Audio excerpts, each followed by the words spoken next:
Good evening, नमस्कार to all of you. थोड़ा late भी हो रहा है आज वीडियो बनाने में, और उसका सिंपल सा कारण था कि जिस सिस्टम में हमारा हमेशा डिस्कस करते थे, जिस लैपटॉप से, आज वो थोड़ा सा नाराज़ हो गया। तो इसलिए बिल्कुल नया सा एनालिसिस है एक नए सिस्टम पे, और आपको नया सा वीडियो मिलेगा जिसमें किसी भी तरह का कोई लोगो शोगो नहीं होगा, सीधी सीधी छोटी सी क्लिपिंग होगी। और पुरानी मार्किंग्स भी उस चार्ट में जिसमें हम लोग ने सेव की थी वो पुराने सिस्टम के साथ ही बंद है अभी। तो इस नए छोटे से चार्ट में एक छोटी सी एनालिसिस लेके आपके साथ हूँ। 10,552 से 10,196 ये फॉल हमारा, उसके बाद ये रिट्रेसमेंट 10,407 तक का, और फिर एक फॉल 10,224 तक की।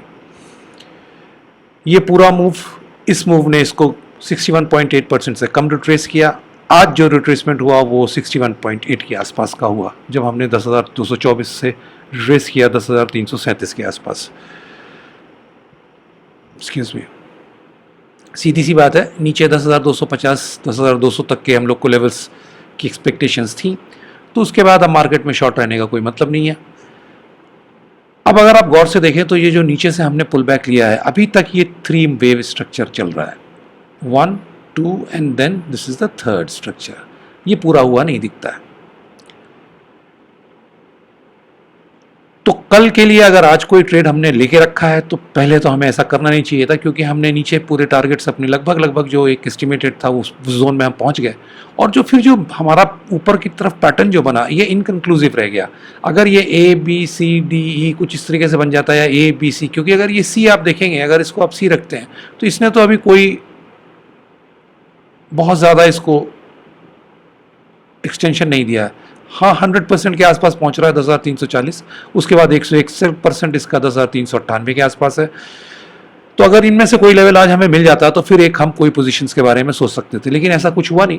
तो एक इनडिसिसिव फेज में मार्केट आज बंदी दिया है, तो कोई पोजीशंस हमारे पास होनी नहीं चाहिए। रही बात कल की, ये एक ट्रेंड लाइन आप बना के रखिए चार्ट पे, violation of this trend line on the upside by the market. पहला इंडिकेशन हुआ कि शायद हमें शॉर्ट्स में से अब शॉर्ट साइड नहीं रहना चाहिए।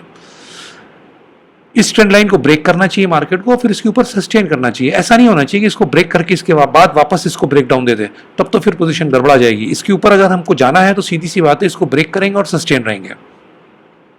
तो कल के लिए पहली निशानी तो ये रहेगी हमारे लिए कि डाउन साइड हमारा आगे फर्दर पेंडिंग है या नहीं, वो ये ट्रेंड लाइन डिसाइड कर देगी। अगर इसके ऊपर हम सस्टेन करते हैं जैसा मैंने बोला, तो थोड़ा सा हमको अवॉइड करना चाहिए शॉर्ट साइड को, और अगर इसके ऊपर हम जाने की कोशिश करते हैं लेकिन सस्टेन नहीं कर पाते और वापस रिवर्ट बैक कर जाते हैं, तब दिक्कत है।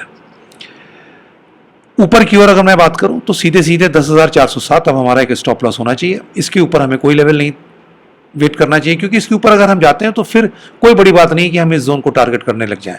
तो इसलिए बेहतर है कि 10,407 का स्टॉप लॉस हमारे पास होना चाहिए, अगर हमें बहुत ज़्यादा किसी को शॉर्ट पोजीशंस कैरी करना है या हमें शॉर्ट साइड रहने का विचार बन रहा है मन में। और लॉन्ग साइड सीधी सी बात है, 10,196 हमेशा के लिए था ये स्टॉप लॉस, हमारे पास आज भी है। इसके नीचे हम जैसे ही जाएंगे तभी आपको अच्छी डाउन साइड दिखेगी, और उसमें फिर हम 10,100 और 10,050 ये सब लेवल्स आराम से टेस्ट कर लेंगे, लेकिन ये टूटना पड़ेगा। देखिए अभी सीधी सी बात है, हमने कोई भी मूव इस मूव के बाद का कहीं कोई पूरा नहीं किया, क्योंकि अभी हमने इस लोड को ब्रेक ही नहीं किया है। जब तक ये लो ब्रेक नहीं होगा तब तक आप ये कह नहीं सकते हैं कि ये मूव यहाँ खत्म हो गया और ये मूव यहाँ खत्म हो गया, क्योंकि आप गौर से देखें ये स्ट्रक्चर जो बन रहा है, अगर हम ऊपर जाने की कोशिश करते हैं तो फिर ये नीचे से जो हमने बनाया है पूरा एक फ्लैट स्ट्रक्चर बन जाएगा। अभी उसकी गुंजाइश है, क्योंकि हमने इस लेवल को काटा नहीं है या इस लेवल को नहीं काटा है। दो में से एक लेवल जब तक हम नहीं ब्रेकआउट या ब्रेक डाउन देंगे तब तक स्ट्रक्चर को आप लॉक नहीं कर पाएंगे। That is why I am not putting any marking और labeling here, I am not putting any marking और लेबलिंग हियर। कल जो इंटरनल काउंट्स हुई थी उनका रोल खत्म हो गया, और मैंने कोई मार्किंग यहाँ भी नहीं की है। सिंपल सी बात है, ऊपर की ओर हम तभी जाने की कोशिश कर सकते हैं जब इस ट्रेंड लाइन को हम तोड़ें और फिर सस्टेन करें इसके ऊपर। एक बार ऐसा हम करते हैं तो फिर हमारा स्टॉप लॉस 10,407 के ऊपर का कतई नहीं होना चाहिए, क्योंकि हम इसके ऊपर बहुत आसानी से जा सकते हैं।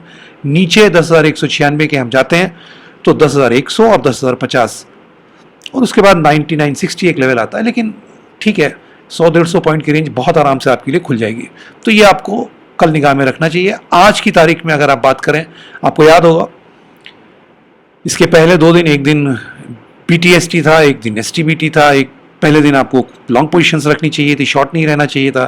फ्राइडे के दिन आपको किसी प्रकार की कोई लॉन्ग पोजीशन रखनी नहीं चाहिए थी, और आज आपको तो कोई भी पोजीशन नहीं रखनी चाहिए, क्योंकि नीचे का जो डाउन मूव से पुल बैक है ये इनडिसिसिव पॉइंट पे जाके बंद हुआ है। So for tomorrow all trade should be done as per live charts जो आपको कल मार्केट में दिखते हैं। हाँ, जो आपके साथ एनालाइज हुआ है, जो आपके साथ डिस्कस हुआ है, इन लेवल्स पे गौर कीजिएगा। और नीचे की साइड आपका स्टॉप लॉस यहाँ पे है, ऊपर की साइड आपका स्टॉप लॉस यहाँ पे है। देखिए, हम जब स्टॉप लॉस की बात करते हैं तो फिर सीधी सी बात है, ये नहीं होता कि इसके नीचे मार्केट आएगा नहीं, 10,407 काटेगा तो ठीक है, ऊपर जाने दीजिए, किनारे हटिए। एक बार ऊपर कोई पैटर्न पूरा होता है तब कोई डिसीजन लेना उचित रहेगा। इसी तरह नीचे भी 10,196 के अगर हम जाते हैं तो लॉन्ग पोजीशन में नहीं रहना चाहिए। अच्छे मूव्स आपको कल लाइव मार्केट में ही मिलेंगे, और उसके लिए बहुत ज़रूरी है कि पैटर्न्स को आइडेंटिफाई हम करें और कम से कम इन लेवल्स को ध्यान में रखें। तो उम्मीद करता हूँ कल पूरी चीज़ों के साथ दोबारा आपके साथ फिर मुलाकात होगी, लेकिन तब तक इसी से काम चलाना होगा हमें आपको। थैंक यू, नमस्कार, जय हिंद।